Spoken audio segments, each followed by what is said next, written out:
I mean, I think the sharp reduction in aid by the U.S., but also other, as she said, other donors, it certainly is triggering immediate disruptions, but probably more importantly, it's putting in motion deeper structural consequences for global development and certainly for U.S. diplomacy.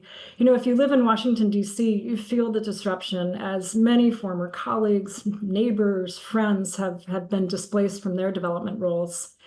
And if you're in an emerging market, essential services such as healthcare, education, food security have all been interrupted. And I think programs dependent on concessional or grant-based funding, which includes vaccination campaigns and climate resilient initiatives, are certainly scaling back or have halted altogether. And many non-governmental organizations and other implementing partners are being forced to scale down or simply to shut down operations, all due to this funding uncertainty. And the aid retreat is certainly straining philanthropic actors who are now being called to bridge widening funding gaps, certainly with limited tools and capital. And so the retraction of aid, weakens the broader enabling infrastructure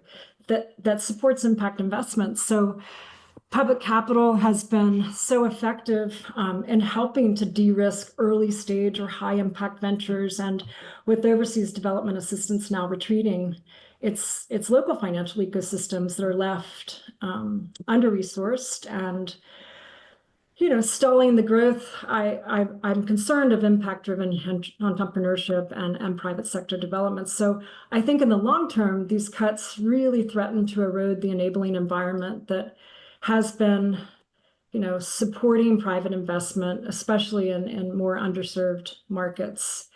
And this is such as clear regulations governing business operations. You could say this about our country as well. We need clear regulations governing business operations. We need competent regulatory bodies. We need sound macroeconomic policies and reliable data. And so, these dynamics are threatening to erode progress on the Sustainable Development Goals. So the withdrawal of aid, it also risks weakening global trust in multilateral development cooperation, and it certainly leads to widening inequalities. So it's a tragedy.